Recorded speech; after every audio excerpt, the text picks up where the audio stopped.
Pwede ba ito sa buntis at nag-breastfeeding? Wala pong studies, no? Na nakakasama siya o nakakatulong. So, I shy away from using this in patients na nag-breastfeed at na buntis. So, pasensya kayo, mahaba ako talaga ako sa pagod sa kasi yung isip ko, para ko gusto i-cover. Sayang yung pag-stay ko rito to answer everything. Ano lang sa office nito? Parang ang tagal niya matapos ng frustration na parang 3 months dire-diretso gusto madami siya matanggal. Okay. Ang tawag doon, may online consultation. Kasi hindi naman siya office mate yun, di ba? So, it's an online consultation tayo, friend. Okay, so, balik po tayo dun sa menstruation, no? Kasi, masyado mahaba? Masyado matagal? 3 months madami. Madami o matagal? Tagal. Matagal. Matagal o marami?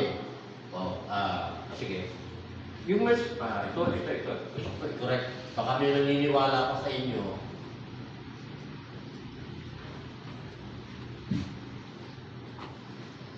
Sino ba sa inyo ang naniniwala at gustong-gusto mag-mens?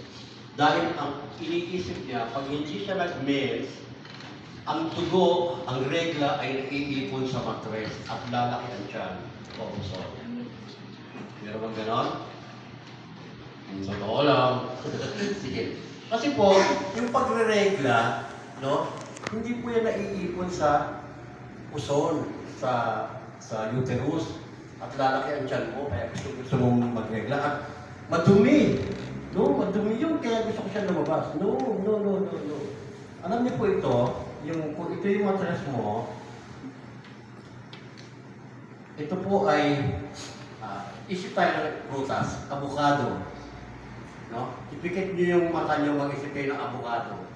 Okay, ito yung avocado. Papahiga ito. Ay, pagpipili, pagpipili. Kaya avocado. Hahati ko yung avocado sa gitna. Pak. Oh. Okay?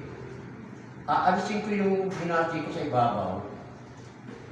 Ang makikita nyo ay buto. Di ba? O sige. Pag tinanggal ko yung buto, anong makikita nyo susunod? Kulay brown. Yes. Yung kulay brown na yun, di ba parang papel lang siya? O, yan. Ganyan ang matres. Yung kulay brown na yun, ganun kanipis lang ang pinagagalingan ng menstruation. Okay, so, pag yan ay kumapal, ibig sabihin, ready na yan para tumanggap ng baby. Okay, ngayon, walang baby. Lahat yan, matatanggal. Okay? Para yung kulay brown na yun, natanggal lahat, lumabas lahat. Okay? Bakit ang tagal? Kasi nga, masyadong kumapal. Okay? Kumapal lang siya. Pero hindi siya punong-puno ng dugo para lumaki yung matres mo. Ibig sabihin lang, masyado lang siya makapal. Paano ngayon kung hindi ka nagkakamens? Ibig sabihin, yung lining na yan, hindi kumapal. Ano dahilan? Hormone. Anong sagot sa hormone? Circulation. Okay.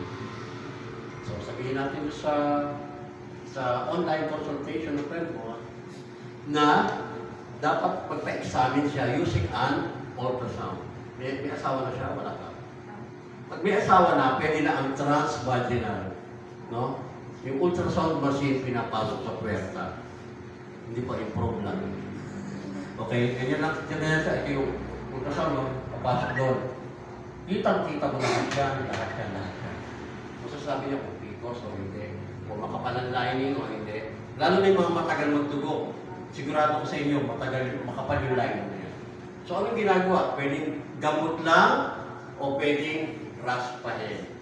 Ano yung raspa? Nililinis yung matres. Para kayong nagkakayot ng buko, yung kulay puti. No? So, ganun lalabas. Pagkatapos doon, wala na.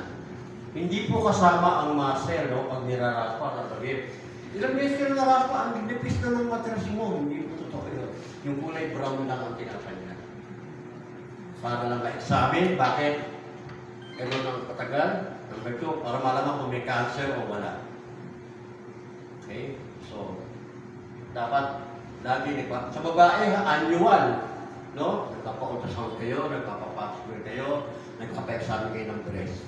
Kung ayaw magpa-examine ng breast, kayo mag-examine sa bahay pagkatapos nyo mag-shower. No?